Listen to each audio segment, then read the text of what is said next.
Salut les devins, c'est Saikyo. Nous sommes dans l'attente désormais déjà du chapitre numéro 68 du manga Boruto, qui sortira un petit peu plus tôt que d'habitude, étant donné qu'il arrivera le 18 mars prochain. En plus, nous sommes dans un mois de février se terminant au 28, donc ça va nous faire gagner un petit peu du temps pour avoir de prochaines réponses, ou pouvoir contempler des prochaines ouvertures du manga Boruto. Et justement, j'aimerais revenir sur un sujet fort aujourd'hui, à savoir cette fameuse mort puis sorte de résurrection de Boruto par l'œuvre de Momoshiki, et je reviendrai plus en détail, et j'ose l'espérer, dans de prochaines vidéos à ce sujet, mais là j'aimerais un petit peu dézoomer de ce qui vient de se produire, et essayer d'avoir une vue d'ensemble, et en même temps de se projeter vers l'avenir, notamment vers l'ellipse, aperçue en chapitre et épisode numéro 1. Êtes-vous d'accord avec moi si je vous dis que désormais, le cadre quasi complet de l'ellipse est posé dans le manga Boruto? Il ne manque presque plus rien pour pouvoir y parvenir, en mettant de côté bien sûr le fait que les personnages grandissent et que le temps passe. Mais hormis cette entre guillemets formalité, il ne reste plus que la disparition de Naruto, la destruction de Konoha et peut-être du reste du monde ninja, allez savoir, et de la mise en place du conflit entre Kawaki et Boruto. On est vraiment à deux doigts, et je pèse mes mots, de cette fameuse ellipse, car tout le gros du travail en matière de scénario, et c'est bien de ça dont il est question aujourd'hui, a été fait par les auteurs, dont très récemment par Masashi Kishimoto en personne. Parce que pour arriver à cette ellipse-là, il y avait quand même des points centraux, des questions que l'on se posait, tout ou presque trouver réponse. Pour commencer, on constatait que Kawaki, jeune adulte, pouvait utiliser un Sokama, alors qu'à la fin de la bataille face à Ishiki, il avait apparemment perdu le Kama. Eh bien, c'est désormais chose faite, Kawaki a de nouveau retrouvé un Kama à cause des actions cachées d'Amado. Et cela explique pourquoi il ressemble trait pour trait au Kama de Ishiki, car c'est une sorte de reproduction dénuée de l'âme d'Ishiki qu'il peut désormais utiliser comme un pouvoir. À voir si ce pouvoir aura quelques contre-coups, mais pour le moment c'est quelque chose qu'il peut utiliser, et ça explique alors pourquoi, jeune adulte, il est capable de l'utiliser à volonté. La même question se posait du côté de Boruto. Alors le curseur était légèrement placé à un autre endroit, étant donné que Boruto a toujours eu un Kama dans le manga jusqu'à présent, et il en a un adulte, donc cette question ne se posait pas. On savait déjà d'où il provenait. Mais comment pouvait-il l'utiliser et l'activer à volonté? Eh bien ce n'est pas en ayant un Kama qui fonctionnera tel une arme comme celui de Kawaki, mais ça sera plutôt en faisant une sorte d'alliance contrainte avec Momoshiki. Momoshiki l'a clairement expliqué en chapitre 67, et mon résumé vous attend en zone description si jamais la version anglaise ou espagnole est un petit peu trop compliquée.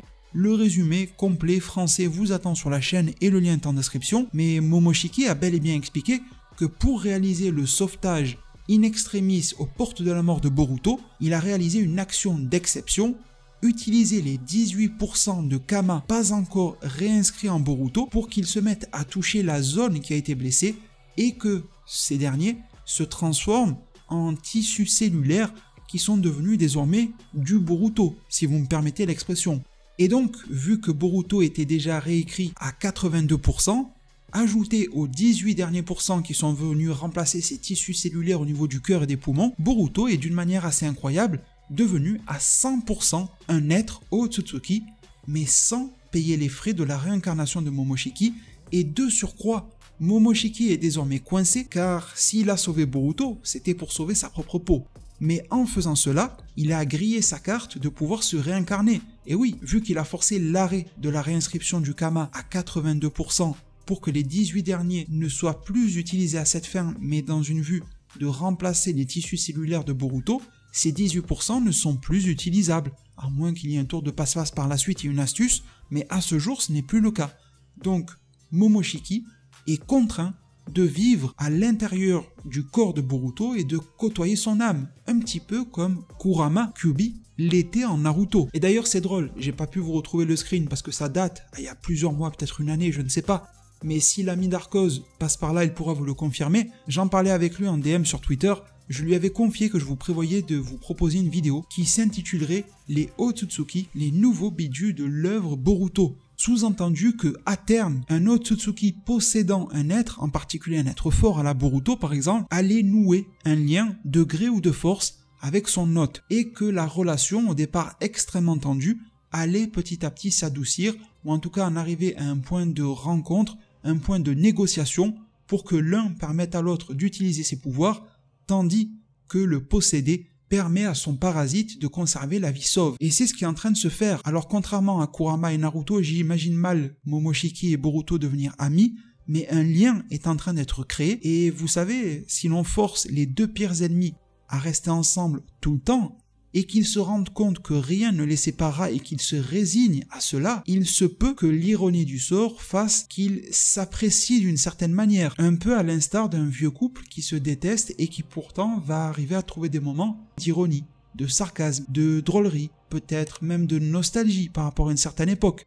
Et petit à petit, on se tourne vers cela. Ce constat-là par rapport à Momoshiki nous mène directement aussi au chapitre et épisode numéro 1, l'accession à volonté au pouvoir du Kama de Momoshiki, par Boruto également.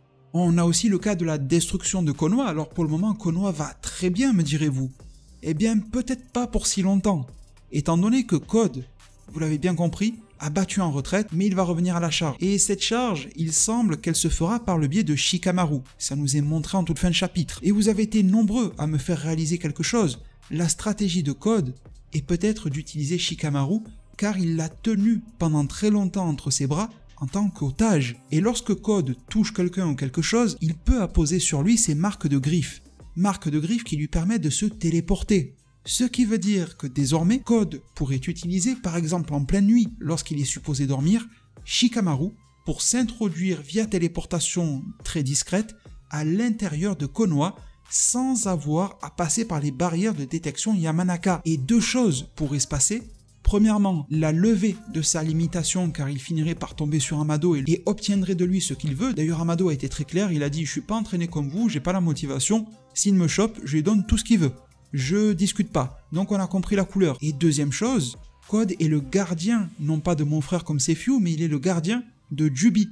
Jubi dans une autre dimension. Il pourrait donc le téléporter grâce à ses marques de griffes qu'il a très sûrement placées là-bas aussi et le ramener en ces lieux qui sont Konoha.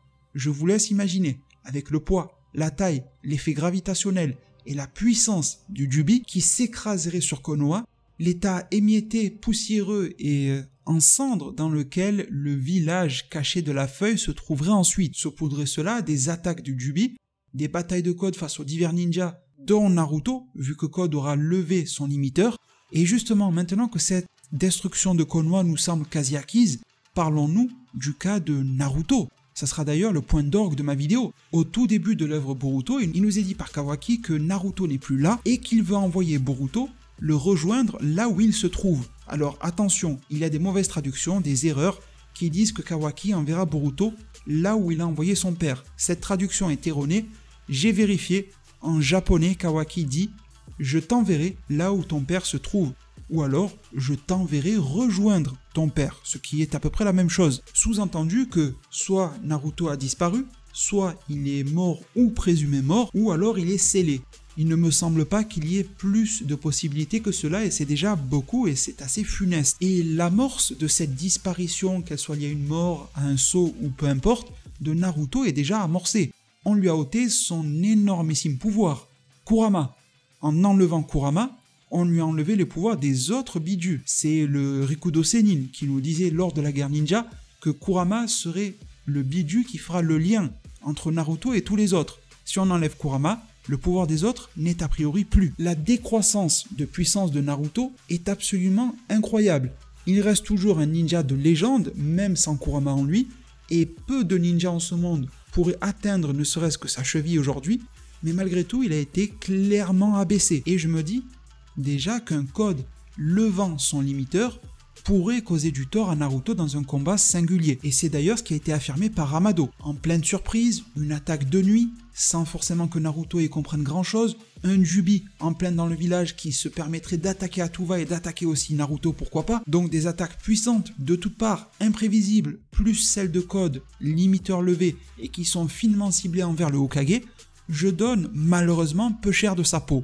Et même si Code ne tue pas Naruto, il pourrait à nouveau utiliser sa téléportation et marque de griffes pour envoyer Naruto directement dans la dimension là où se trouvait le Jubi qu'il vient d'invoquer sur Konoha. Ce qui pourrait expliquer pourquoi pas les propos de Kawaki disant qu'il souhaite envoyer Boruto rejoindre son père. Encore que, il faudrait nous expliquer pourquoi Boruto n'aurait pas pu utiliser ses pouvoirs Otsutsuki pour aller chercher son paternel là-bas. Mais je pense que vous saisissez le fond, l'amplitude de mon propos aujourd'hui et de ce décor à l'ellipse dans Boruto qui me paraît presque complètement posé. Il ne nous manque clairement plus grand chose et le plus gros du chemin à mon sens a déjà été fait. Alors après vous avoir partagé ma réflexion à ce sujet, n'hésitez pas à venir me dire ce que vous en pensez bien sûr, mais je me permets de vous poser une question. Pensez-vous qu'au terme de l'arc Code actuellement en cours, nous transiterons directement vers l'ellipse? Pensez-vous qu'une fois le limiteur de code levé, pourquoi pas une fois le Jubi invoqué, Naruto mis de côté d'un moyen ou d'un autre, une fois cette semi-guerre terminée, du temps passera, Sasuke entraînera Boruto pour le mener vers de nouvelles missions et surtout conflits lorsqu'il sera adulte face à Kawaki notamment? Eh bien, je pense que vous l'avez saisi à mon intonation, je pense qu'il serait très pertinent de penser ainsi, mais dites-moi en zone commentaire, peut-être pensez-vous qu'un arc supplémentaire serait nécessaire pour pleinement poser ce cadre et le faire dans de meilleures conditions?